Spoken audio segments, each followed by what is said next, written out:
tools for your family jewels. Their third-generation trimmer features a cutting-edge ceramic blade to reduce grooming accidents. When I tell you this is premium, I mean premium. The battery will last up to 90 minutes so you can take a longer shave. Get 20% off and free shipping with the code CUSE at manscaped.com. That's 20% off with free shipping at manscaped.com. And use code CUSE. Your balls will thank you.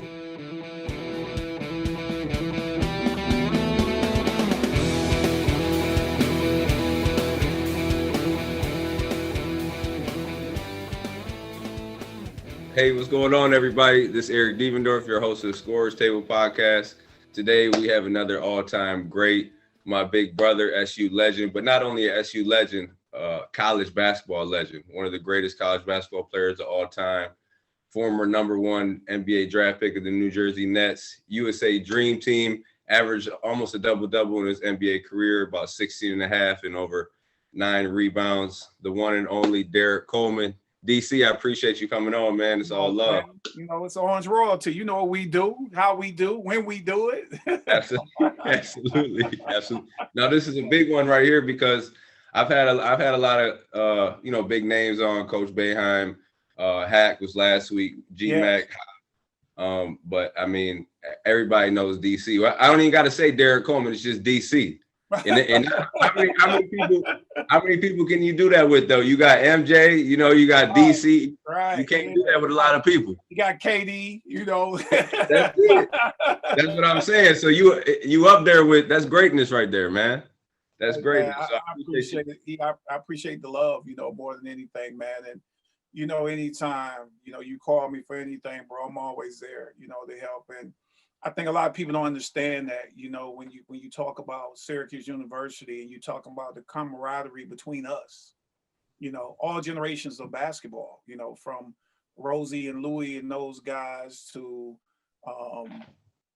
Wendell Alexis, the Pearl Num era, the Gene Waldron, to us, to y'all, to the guys that even come behind, John Wallace, you know what I mean? So, Ty Bergen. So people don't understand that, our camaraderie is really, it's thick, it's genuine, it's from the heart.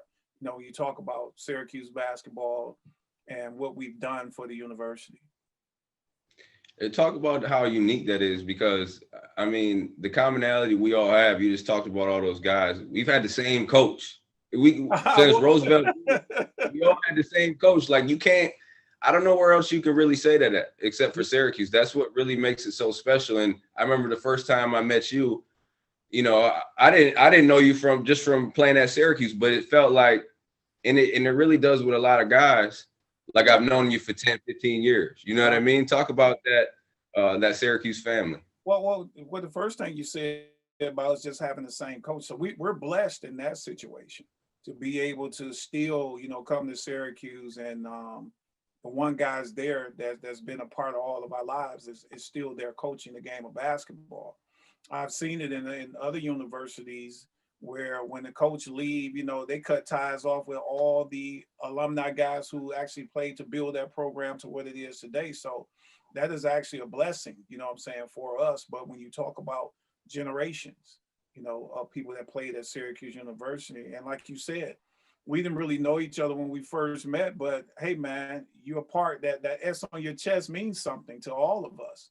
So just because we didn't know each other, I had heard about you, being here. We both from Michigan and, seeing you play, but never got the chance to actually meet you at that point in time until I saw you at Syracuse. But just as you said, it felt like I've known you 10 years of my life. And I think the biggest thing with all of us is that, we had these conversations with each other, especially when I'm a fan sitting there watching the game and you guys are playing. And for me to actually come in the locker room and tell y'all, yo, man, this is what I see. This is what y'all not doing. You know what I'm saying? And okay, second half, this is what we need to go out here and do and win ball games. And y'all go out there and actually go do it, and come in the locker room after the game like, damn, that's a hell of a feeling. Like, yeah, y'all feel me. That S really means something. And look, the first, and that was my freshman year too. And we'll tell everybody what game that was. But the first time was Villanova my freshman year. you were sitting, it was a home game. You were sitting right there, right where they have usually the AD sitting everybody. Yeah. And it was Gary's last home game, I think. And it was like 35,000. I remember hitting a shot in the quarter of the three right there. And you're sitting there just looking at you and then just seeing your face screaming like, you know, as me, like for me as a college player, you know, seeing you and turning and you giving me that energy back, like, damn, that gave me the most confidence in the world. You know what I mean? And then that game when you came in at halftime, Georgetown down 15, Big East tournament.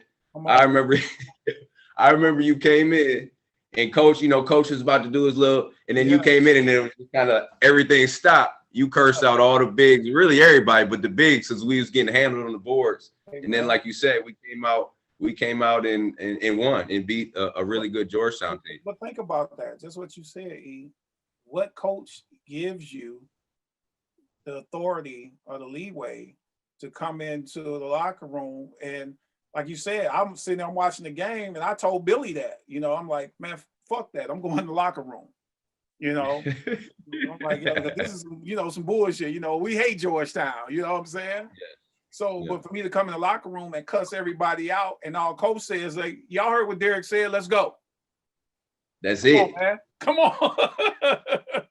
Come on, man. But that's the respect and love that, we have, for each other. I'll never forget when Syracuse played Michigan, when you're at Michigan, McCullough. So we're sitting right behind the bench. And coach calls a timeout, and he's going over something. I stepped out from my seat and went in the huddle. I said, hey, man, what the fuck is wrong with you? Now you keep finger rolling the basketball. Wait, man, grab the ball and dunk the goddamn basketball, man. What is you doing? You playing soft, And again, coach is like, shit, you heard what Derrick said. Come on, let's go. Yeah. Yeah, absolutely. So I want to rewind it a little bit. You were born in Mobile, Alabama, but you grew up in Detroit. Grew up in the D. Talk to me about growing up in Detroit, what the basketball scene was like growing up during your time, and then who really influenced you in that time playing?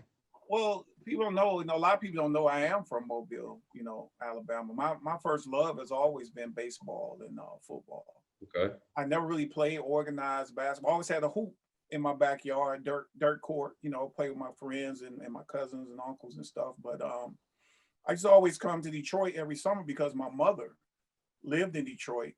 And I would come up in the summertime and hang out with my cousin, but it was time for me to go back to school. I would go back, to Detroit until I got about, I guess, 13, and was just tired, myself. I think my grandmother even saw it in me, like, you need to move, you need to go to Detroit, you need to change, and moved to Detroit when I was 13. And first time I moved to Detroit, first time I go to the playground in my cousin's neighborhood, I get jumped on. I get beat up the first time. My cousin Tracy tells me that. She's like, where you going? I'm going the street to the playground. It's like, don't you go up there by yourself? You don't know nobody, I'm like, I'm just going to go play basketball, so we playing, talking shit, you know what I'm saying? Two guys jump on me, but they didn't know who my cousins was though, So they like, oh shit, like, yeah, we in for it, Yeah, but just the whole scene back then, in Detroit, for me growing up playing and watching really at St. Cecilia, watching the guys play, I've seen everybody at St. Cecilia from Magic to the Iceman, to Isaiah, Joe, Earl Curitan. I mean, the list goes on and on, who I watched playing basketball there, and then being able in high school in the summertime be a part of that, playing at St. Cecilia. So that was, I would say, was my eye-opening for the game of basketball. And I just kept growing.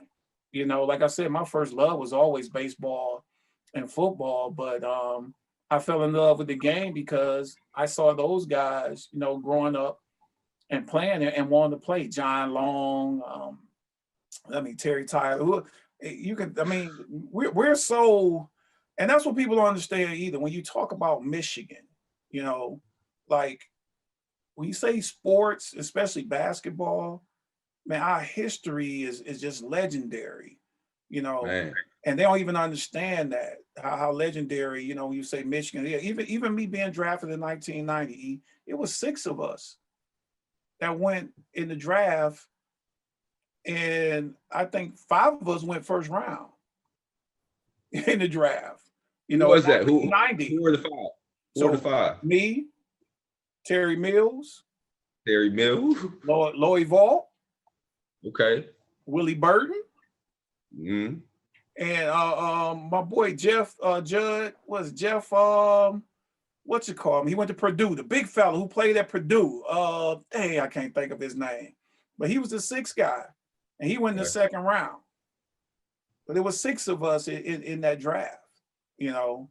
So the history of basketball here in the state of Michigan has always been legendary, man. And you know, we have to tell that story, you know, about growing up playing basketball here in Michigan. And I never forget being 13 years old as well, going to basketball camp at Syracuse. You know, I don't think a lot of people know. You have to share with your viewers as well that, you know, Dave Bing and Coach Boeheim were roommates, you know, in college at Syracuse. And when I moved to Detroit, my high school coach introduced me to Dave Bing, you know, and Dave became my mentor, you know, then. So in the summertime, Dave would send me to camp at Syracuse. You know, first time I go to camp at Syracuse, like I said, I'm 13, 14 years old. I never forget, it was an instructor there, but he had a microphone in his ear, and the whole time he was talking to us, he was dribbling a basketball with a basketball. You know what I'm saying? Yeah. Yeah, I'll have to call Bernie and ask him, like, who was that guy? But that was so amazing to me that it really made me start practicing more and more on handling the basketball. So he was talking to us, dribbling the basketball with the basketball, then he'll put the basketball, then he'll get 2 basketballs, you know, and then the guy throw in the 3rd basketball, and then he put gloves on, you know. So that what really made me really start. I'm like, okay, you know what? Yeah, I got to be able to handle basketball like him, you know. So I'll never forget being in the basement with my uncle work gloves on, you know, trying to dribble the basketball, because that way you can't feel it, you know. So again, that all that stuff inspired me when I look back on it, man, of falling in love with the game of basketball, being around it, you know, so much, and again, getting the opportunity to go to Syracuse. So let's talk about Syracuse. What other, you know, what was all the deciding factors in you going to Syracuse, and were there any other schools you were considering? Well, I mean, I could have went to any. I got letters from every school. The only school I didn't get a letter from, believe it or not, was Georgetown. Okay, that it makes sense. It makes sense. But it's amazing though how everything goes full circle, right? Right. I remember John Thompson coming out here and rest his soul, man, interviewing me one time, you know, when I had built strip malls in my neighborhood and stuff like that, right? And we were sitting in the barbershop. Now, this is after all the cameras had left. He sat in the barbershop in my neighborhood for like 3 hours and just held court. I'm sitting in one barber chair, he's sitting in another barber chair, and I mean, the barbershop is just jam-packed. People in the windows like, yo, DC got John Thompson is here, you know what I'm saying? But we're sitting there and he's taking everybody's questions and everything, you know. So I said, Coach, I said, well, I never got a letter from Georgetown, man. Because I was a Georgetown fan. I mean, I got pictures. I can send you pictures of me with a Georgetown starter jacket in high school before I even had a Syracuse starter jacket. Yeah. Right? And he looked at me, he was like, I recruited a crazy motherfucker from Detroit there. And he said, I swore to myself right then I would never recruit another crazy motherfucker from Detroit as long as Who was it though? Ben Guillory. Ben Guillory. What high school did he go to? Ben Guillory went to Central. Okay, he went to Central. Yeah. So Ben used to play with Georgetown. Ben's like 7'1", you know what I'm saying? Even I played again. I think he was a senior when we were sophomores or something. But he's like, I never recruit nobody else from Detroit. But I fell in love with Syracuse because, again, I was exposed to it so early. Yeah. You know, going there for basketball camp when I'm 14, you know, 15, 16, all the way up through high school. I always came to Syracuse and went to camp. But then how you gonna turn down 33,000 plus every night, man? Who was the assistant that was it Bernie? Was he Bernie okay. and Wayne Morgan was the assistant too. Yeah. Okay. So Yeah. 1986, you get there. That's your freshman year. What was the moment, game, practice where it was like you were introduced to college basketball or introduced to Syracuse basketball, and who that year really helped you kind of go along as the year went forward? Oh shit. Well, what really introduced me, you know, to it, at practice. You know how you do the preseason stuff. You know what I'm saying? It's all good. So after we was doing preseason workouts, you know, we would just stay around and play. You know, we play 5-on-5 and stuff like that. And it's so crazy you asked me that question, because when we were all at the Big East, the last time we was in the Big East at the Big East tournament, and we all went out and got something to eat, and Derrick Brower, he like, Coach, man, I got something to tell you. I'm like, what? He was like, you know how you and Rodney Walker used to always be arguing all the time in practice like y'all was gonna fight? I said, yeah. I said, but DB, he ain't want it. You know what I'm saying? I'm like, he ain't want it. Trust me. I said, I really wanted to fight him, you know? I'm like, he ain't want it. He's like, that was my fault.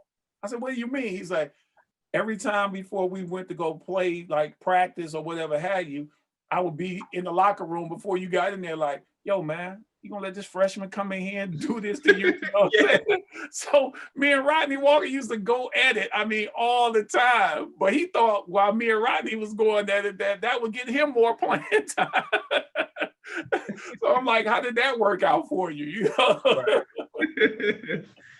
But, so who was the guy that was Derrick kind of the guy that really helped you along that year? Oh, or yeah. Derrick Brower, man, took me up under his wing. He took me everywhere because he knew everybody.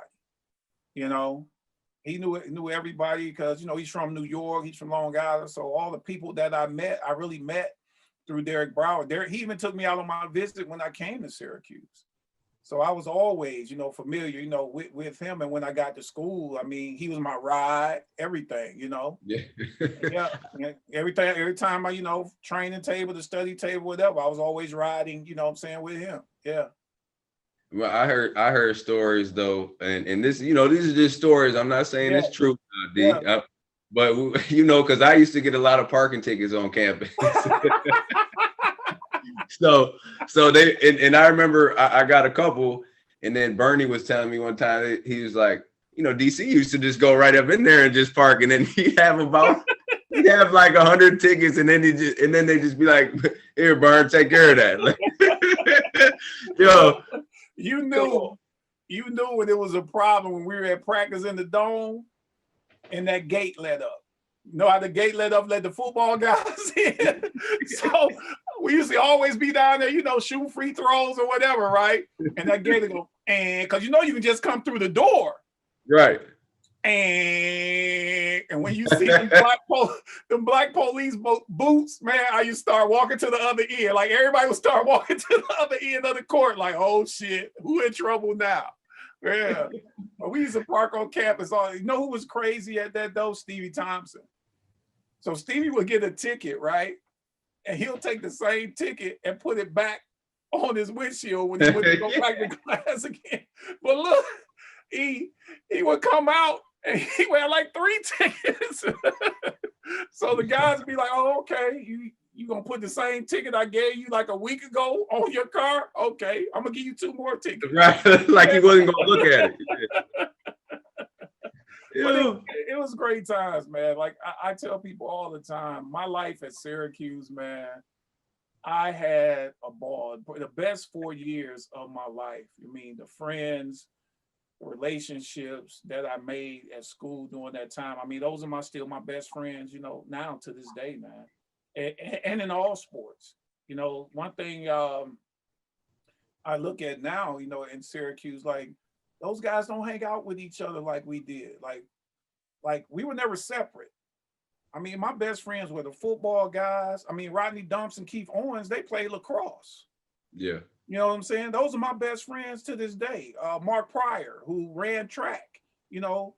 So all of us hung out together.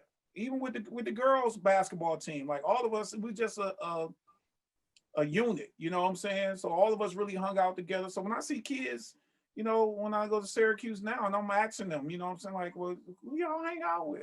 You know, they're like, just us. I'm like, what you mean, just? Yeah, exactly. Just us. You know I'm what I like, mean? wow, y'all on the game, man. Y'all ain't getting to know people, you know? Yeah. Yeah. It's different. It's different now. Very different. It's Very different. man. Now I'm gonna tell me if these numbers that I'm gonna rattle off right here ring a bell. 2,143, 1,537, 318, and 322. Put those together. What you think? What you think? Hey, man, I'm top 10 everything, bro. That's all. How can you exclude Derrick Coleman? You know? Come on. Yeah. Man. Points, boards, blocks, rebounds. Assist. That last one was assist. Assist. Yeah. Yes. So, I mean, I tell Coach that now. I was actually sitting here, man. I'm sitting downstairs in my basement, right? So a lot of times I come and sit, you know, think, talk, read, right? So I just happen to reach over. I see this, right? So I flip right to me. I haven't read this book yet, but it's just sitting here on my desk, and I'm just like, so I flip through the book, and I'm going through the pages. It's like 2 a.m. And I see what Coach rated me third of his best players. All right. So I text his ass right then. I said, Coach, you said Dave Bean and Carmelo Anthony was better than me? You know?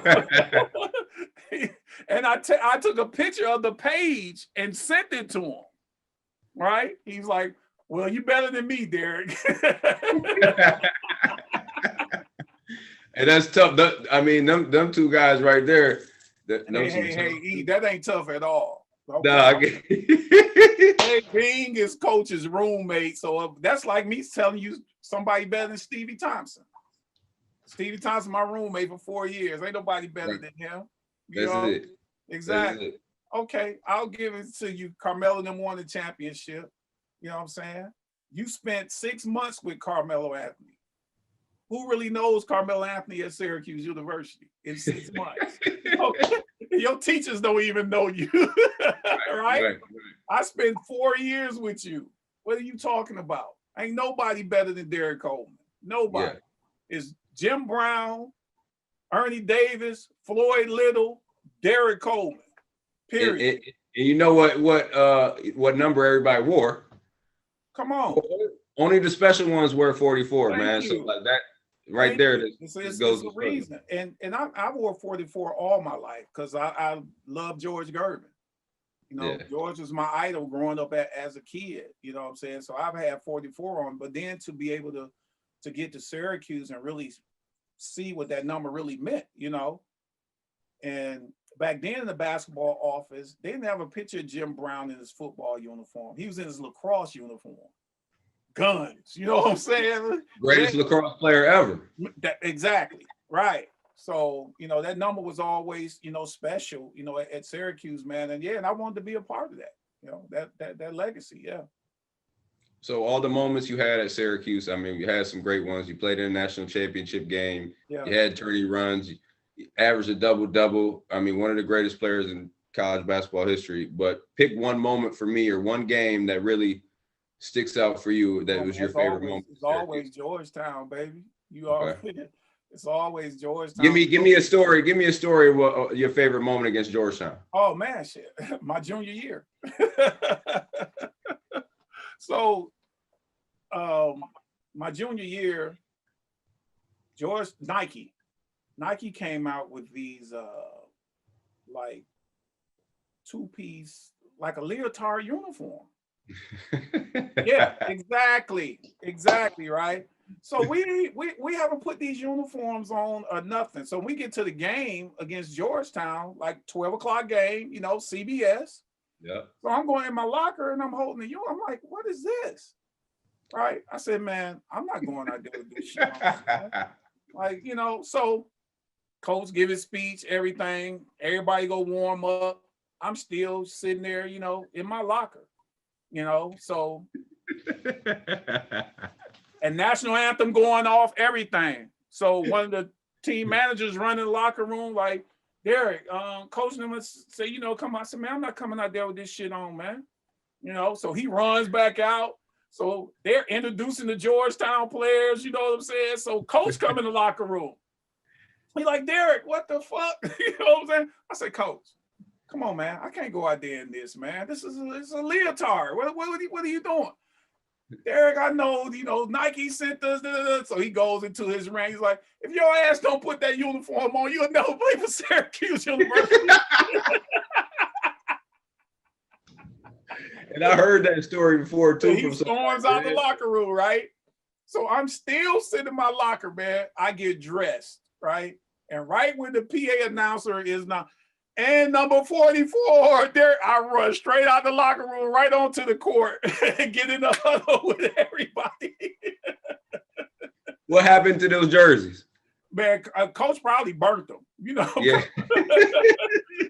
What, did y'all win that game? Yeah, oh yeah. We definitely won the game. Yeah. Coach probably burnt them, man. You know, he's superstitious like that, man. Yeah. What was it like playing for Coach, man? I mean, we talked about he's been there for 46 years. Oh Tell my me what it God. was like playing for, and then DC, give me your favorite Coach Boeheim story. Oh my God. I mean, playing for Coach, one thing that I always loved about him, he never tried to restrict you from what you can do in the game of basketball. Yeah. You know, if you can shoot it, shoot it. If you can handle it, handle it. You know, he never tried to be like, hey, rebound the basketball, give it to the guard. You know, he let you play the game of basketball the way it's supposed to be played. He never restricted us from that. I would say my favorite, and you guys believe me and him, I mean, we fought like cats and dogs all the time. And not like physically fighting, but every time he would ask me something, I would just always ask him why. You know, so I would just ask him like, well, why I gotta do that, coach? You know what I'm saying? So my favorite story, well, one of my favorite stories with Coach is I got into a fight with the football team on Marshall Street. When I was, mind you, let me just say, I've never started a fight in my life. Okay. let me just say that. And any of my teammates or any of them guys that was there that night, I tried to avoid the situation. Right. But one of them snuck me and all hell broke loose, right? So we're fighting in the middle of Marshall Street, man. It's like 15 below zero, bro. I done took my shirt off, everything. So, yeah. That's how mad I am. Yeah. You know? But look though, all these guys on the football team, you know how you go in there to strength and condition, they got the numbers up. Oh, he bench 600, he squat 800. I knocked all their ass out. Beat them down. And then I told him, I said, yeah, y'all wait till my cousins get here. Yeah. Hey, look, the same cousins that was going right to the park with you. Yeah, exactly. I'm like, y'all think it's over? Y'all wait till my cousin get here. But it was so funny because Billy Owens and Mike Owens, they got to tussling and fighting. Because Mike is on the football team, Billy on the basketball team, but they tussling. They like, I'm gonna tell mom on you, I'm gonna tell daddy on you, but let me go. So the next day I come into the basketball office and I go, and coach like, calls me in his office and he's like, what happened? So I'm telling coach, everything that happened or whatever. And Coach Mack, rest his soul. Boom, Jim, we got to have a conversation. You got basketball guys and football guys, fighting each other. So coach is like, wait a minute. My guy's a basketball guy. You mean to tell me my basketball guy beat up 3-4 of your football guys by himself? Like, we ain't got to have no conversation. You got to have a conversation with your players. Like, we ain't got to have no conversation. Shit, it's over.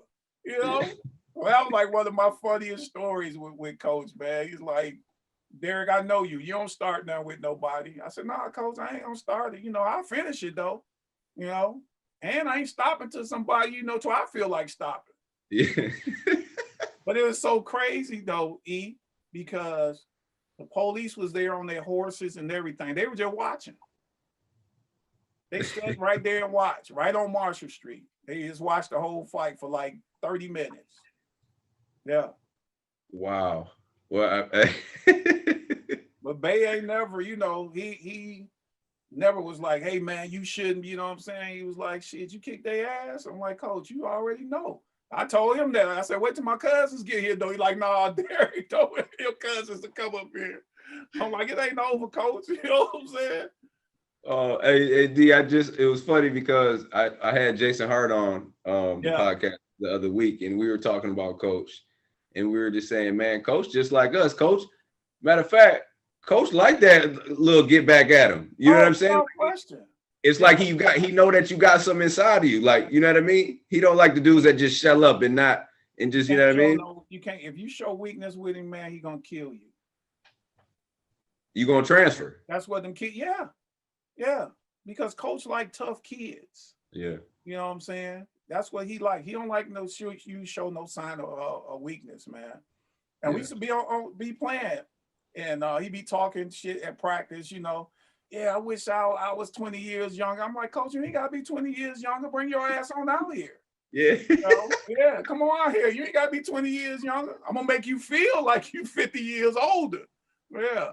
So he always be talking trash, man. But one thing that I learned with him is that, like, the more and more that I wasn't around him, I understood a lot better what he was trying to teach me at the time that I was there.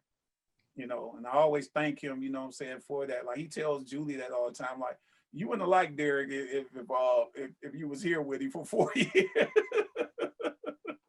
He's like, you love him now, but you wouldn't like him when he was here. Because, like I said, I always asked him, you know, why, coach? Why we got to do this? What's that gonna do? Like, I ain't playing center, coach. You know what I'm saying? Like, you should have recruited somebody to play center. You know, and that's what I don't see with our kids today. You know, it's like everybody's scared to step on each other's toes. Like, even when you ask them who the leader, everybody looking around. You know, ain't nobody raised their hand like, man, I'm the leader. I lead. Yeah. Even I watch them go in the huddle. You know, we used to go in the huddle, man, coach would draw some up. And man, fuck that. We running this, coach. You know what I'm saying? They doing this when we run it, you know what I'm saying? Well, y'all go do it. You know? What do you think? What do you think? Because, no, you're right. And like, even, I mean, when I was growing up, it was already instilled in me, like, you got that dog in you. You know what I'm saying? Like, it's like you could have all the skills in the world, but be a flower out there. You feel what I'm saying? Like, yeah, that dog dudes that's gonna step up when coach get at you and be like, all right, I'm gonna prove it to you then. Yeah, they don't really Ronnie was like, man, he cussed Ronnie Cycli out, man. You know, and Ronnie would go into a shell. Yeah. You know, because he just couldn't accept, you know, the criticism or whatever. So a lot of times we come out and he would be cussing me out. You know what I'm saying? So I'm mad. You know what I'm saying? I'm like, what are you talking about? I get ready to walk back on the floor. He would always grab me. You know what I'm saying? He was like, that's for Ronnie. Tell Ronnie to go help you rebound. You know what I'm saying? Or go help you block, play some defense. You know? But he knew, because you got to think, you're dealing with 12, 15 different personalities, you know, on the basketball court. So he knew, well, I can cuss Derrick out because, you know what, he ain't going to pay too much attention to me anyway. That shit going to go in one ear, out the other one. He ain't really, you know, but I know I can't. I got to be delicate with certain guys on the floor. Yeah. So he knew that. Yeah. Yeah, and it's funny because a lot of guys, like you said, when you're done playing, you like, damn, I get it. I get why he was yelling at me because he knew I could take it, and he knew what buttons to push. And a lot of the guys that he got on and couldn't take it, I think their relationship is more so distant. You know what I mean? Yeah, without question. Yes, it is. It ain't nothing personal. It's basketball. That's what I mean. It's basketball. Some guys take it personal. We trying to win. That's the bottom line. That's all we trying to do. So it's never personal. That's one thing with him. He never took anything personal. Like I said, we got in the heated arguments on the bench doing timeouts, you know, and it was never personal. We just trying to win, you know. And I ask guys that even guys that man, Syracuse, whatever. I said, well, did you transfer? So it must be something about it that you liked up there. You know what I'm saying? That you didn't transfer to go nowhere else. I remember having that conversation with Dion, when he was going through what he was going through at Syracuse. And I think we were playing Georgetown. I was up there for the game, and everybody was warming up, and he was just sitting on the bench. Somebody even sent me the picture of me and Dion sitting on the bench, and I'm talking to him because Coach called me over to the bench. So I don't know what transpired in the locker room, but when Dion came in the locker room, he just sat down. And when Coach came out of the locker room, he like, Derrick, come here. And I'm like, what's up, Coach? He's like, man, can you talk to this kid? So I sat down and I asked Dion, I'm like, what's wrong? He was like, man, I'm playing. I'm supposed to be starting. You know what I'm saying? And I'm caught in the middle of everything. I said, man, look where you at. I said, look around. I said, man, it's 33,000 motherfuckers in here at this basketball game, bro. I don't care where you go. I said, you can transfer. I said, but you can go to the pros. You will never see this again in your lifetime, man. I said, let me tell you what you need to do. You need to go out there and play the best basketball that you could play. And I said, yeah, everybody in this Carrier Dome know you're supposed to be starting. But when you go to practice, you just kick everybody's ass, fam. So that's what you got to do, man. You here now. So, when they told me this, they told me that. I said, they told all of us that. That's a part of getting you to this university. Now you're here. So what you going to do? You going to sit on the bench and pout? Or you going to go out here and play basketball, man, and try to get to the next level? When I then played the game of basketball, man. Yeah. Then wind up going what? 5th, 6th in the draft? 4th? Whoa, right. From off the bench? Where they do that at? Right. Yeah, right. Exactly. Where they do that at? Yeah. One thing I know about Coach, if you can play, he gonna let you. You might not start, but you're gonna play 35 minutes off that bench. Come on, man. When them games get tight, Coach gonna put his soldiers out there. And he know that's gonna win the game. And we talk about a lot of times. I tell people that I said, man, we ain't had a tough kid since what you call me, Scoop and Dion. Because Dion catch that thing at the top, and Coach be calling something. He'd be like, I got it. Yeah. You know what I'm saying? Yeah, I got it. Right. So Coach go sit down. Yeah, right. That's confidence in your players. Yes. You know what I'm saying? Yeah. He catch it at the top. Coach, well, I got it, Coach. Okay, son. Gonna do what you gonna do. Go get us one. Yeah. He gonna let you rock out, especially like always. In practice, okay, show you in practice. Now you showing it in practice. Now you're gonna let you do it in the game. Now you do it in the game. He gonna let you rock out. The more it's up to you, for real. Yeah. The more you give him confidence, the more he gonna let you do your thing. He gonna give you, without question. Absolutely. Yeah. So you had, one of the best college basketball careers of all time. 1990, you get drafted, #1 pick to the New Jersey Nets. You knew you were gonna get drafted. Yeah. I'm not sure if you knew #1, but take me through that night. Take me through that night. Who were you with? And just, all the emotions that you were going through when you heard your name. Well, my junior year, I actually was going to leave school, but I didn't have a great tournament. I had back spasms. I think the first 2 games in the tournament, I didn't even play. My back locked up on me. And I never forget, because that was a whole rumor, Derrick leaving school, you know what I'm saying? So I went to talk to Coach. Man was sitting there, and he's like, "Look, man, let me tell you something. You could have left school after your freshman year. Really. Yeah. You know what I mean?" He said, "Right now they got you projected. You top 5, in the draft right now." He said, "But I know you." He said, "Wouldn't it be nice to come back to school and have a great senior year and go #1?" I said, "Yeah, you're right. You're right, Coach. Yeah." That's me, So I left and went to the who was our sports information guy back then, Larry Kimball, great guy. So I went to his office, and me, I've never been big on the hoopla, the press conferences and all that stuff. So I walk into his office, And I said, Larry, I'm coming back to school. And I turn around and walk back. So he's chasing me out of his office, like, Derrick, wait a minute. I'm like, nah, I'm good. Put your statement together, whatever you want to put together. I'm gone. I run and go jump in my car, man, and pull off.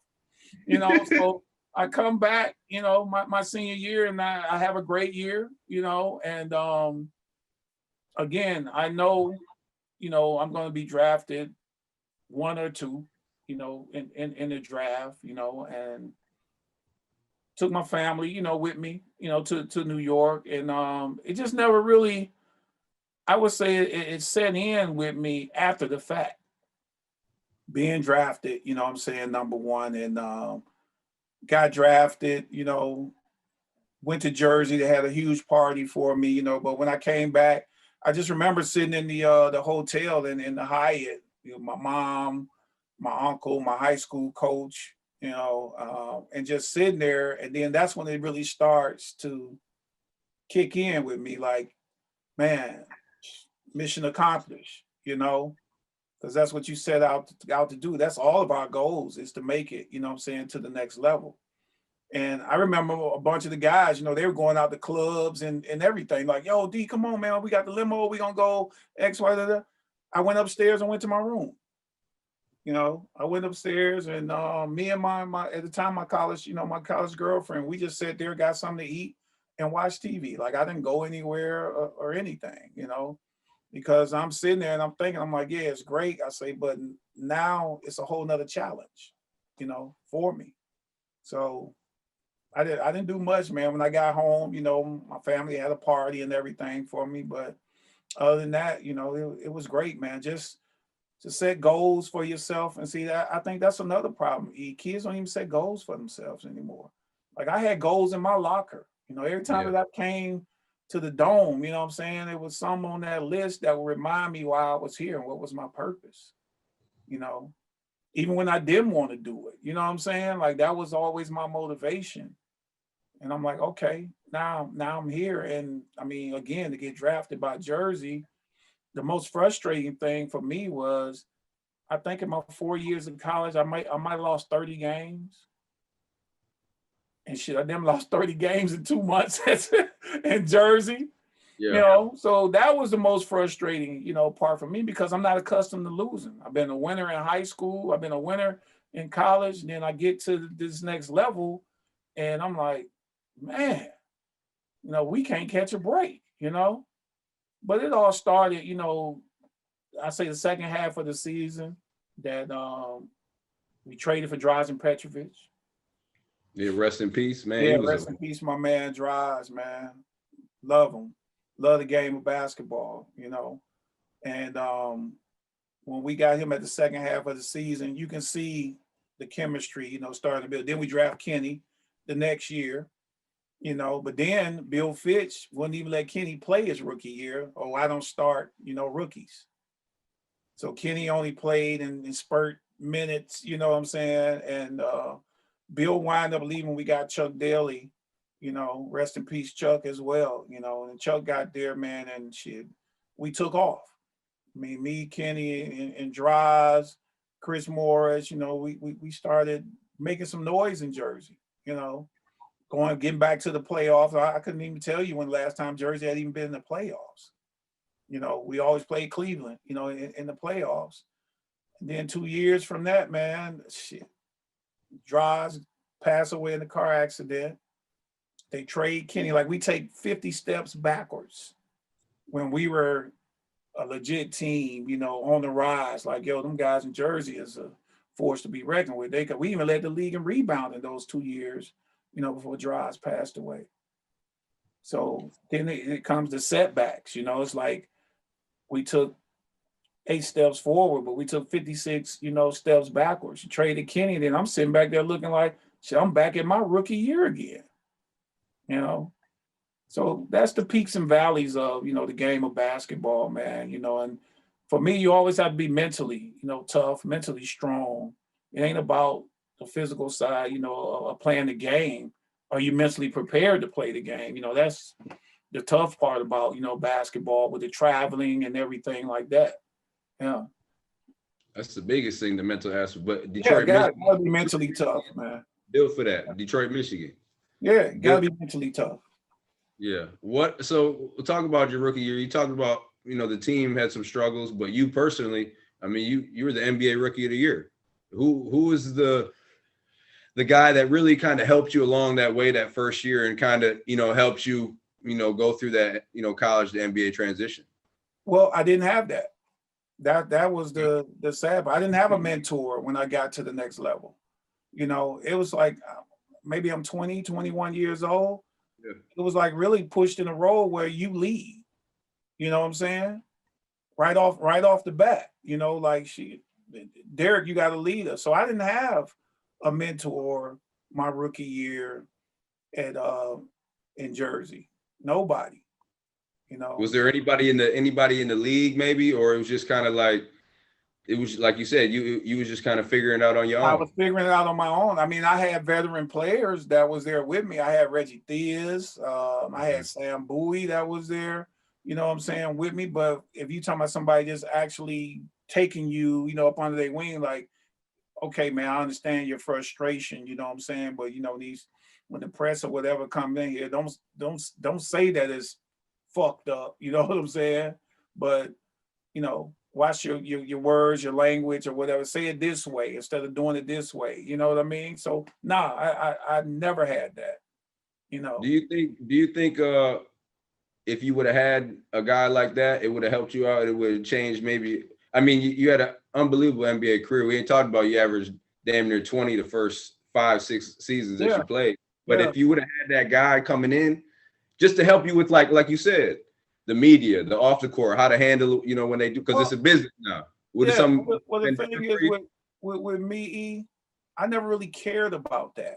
Yeah. You know what I'm saying? And to be honest with you, our coach never cared about that.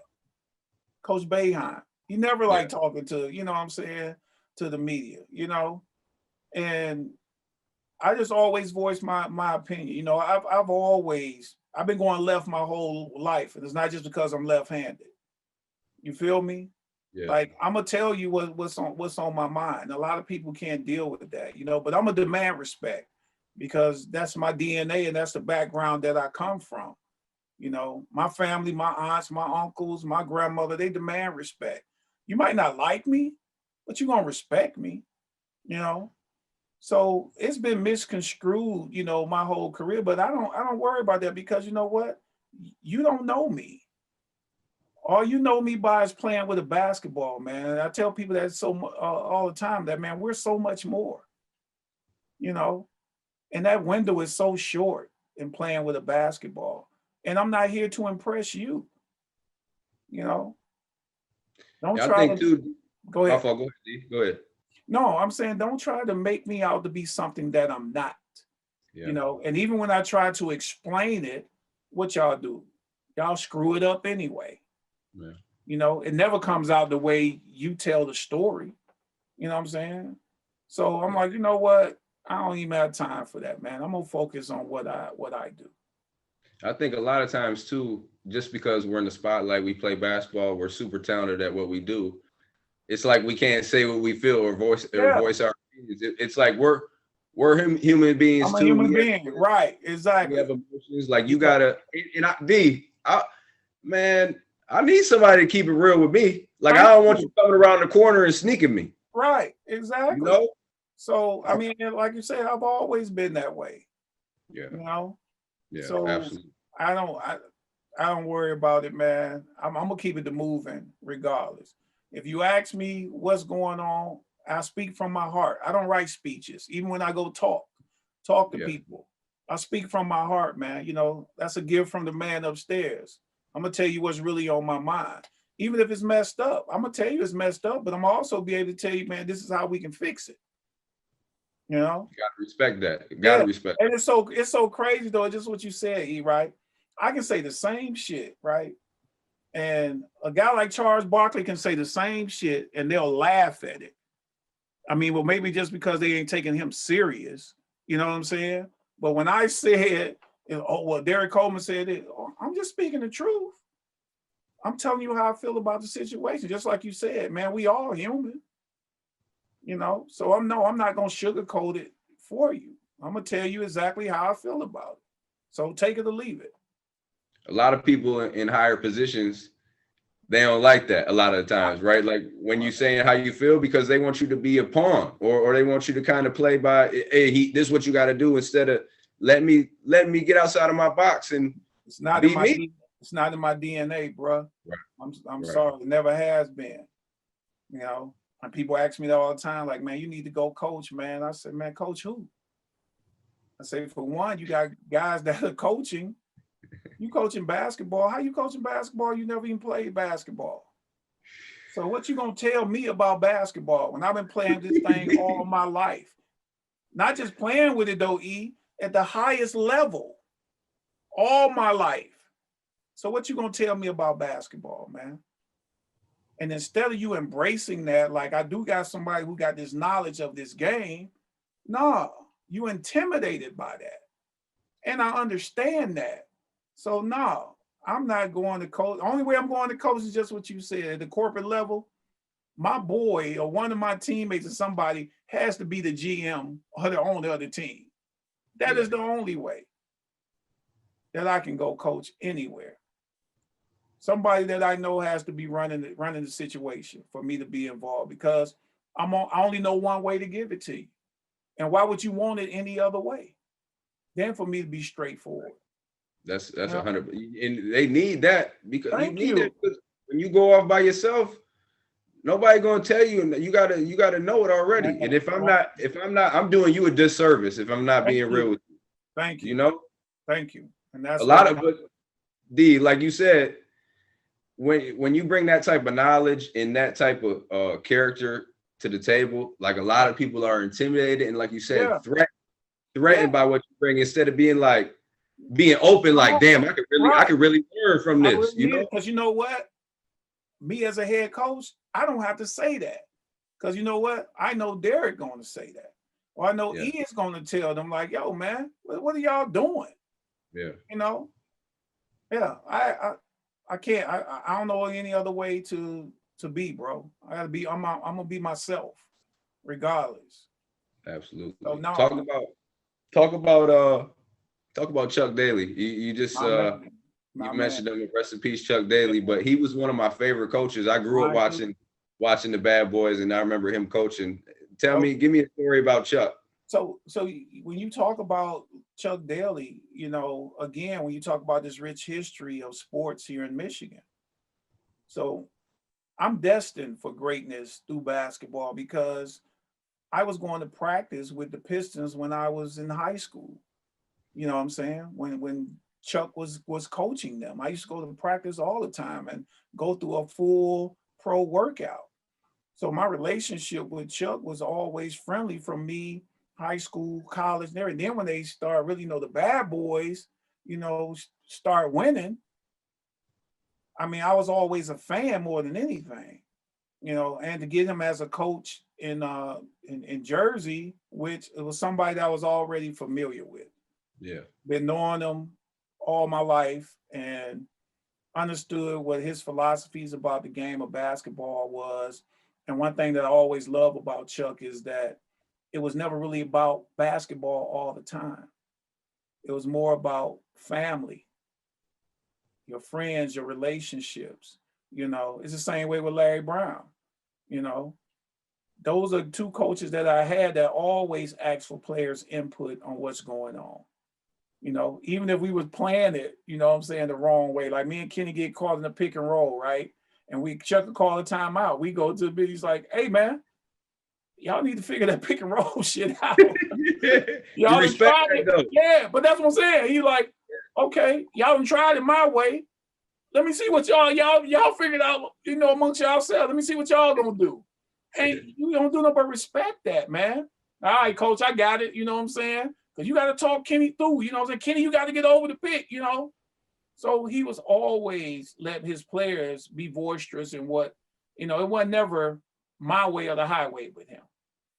It was always, hey, man, we're going to do it this way. If it don't work that way, y'all try to do it this way, And he was always one that never gave us long speeches. Never got too high, never got too low. Always an even kill with him. Win or lose, never the long speeches. We should have did this, da, da, da, da, da, da. You know what I'm saying? He'll come in real quick. 10, 15 words. Let's get it in. We're going to work at it tomorrow, guys. Let's get out of here. Yeah. Loved him, man. And he's just a people person, like he really understood people. Like I say, you dealing with all these different personalities on this basketball team, but he knew how to make it fit. How big is it? You talked about balancing out with coaches, relationships in basketball. I think the greatest coaches are the ones who can really do that. Like how important do you think that is to have that? Because when you're able to like relate to a guy off the floor, he gonna go hard for you on the floor, right? How important is that, you think? No, that's very important to have, a coach-player relationship, because again, it's just what you said. You can stand on that sideline and you're watching the game, but I'm actually out here playing this game, and it's changing up every possession, So you got to figure some of that out yourself. But if you still stuck on playing something one way, then okay, we're gonna get our butt kicked. And that's another thing with Chuck. Once we ran a play and we scored on it, he was gonna run that play until you stopped it. And then he's gonna add a wrinkle to it, though. Yeah, like, oh, scored on it, run it again. Let me see what they're gonna do. What are they gonna? They're gonna have to go double. They're gonna have to go do something. You know what I'm saying? So he would always be like, no, run it again, because I'm gonna add a wrinkle to it. You know what I mean? If they double, where they doubling from, how they playing it. So he was always, good with X's and O's and stuff like that. But again, more than anything, you got to have those type of open relationships, with your players. And it's okay to get in heated battles or heated arguments playing a game of basketball, because the bottom line is that we're trying to win. That's it. And we care. Our common goal is, we're trying to win. We care about the game. You know what I'm saying? So you don't take stuff like that, personally.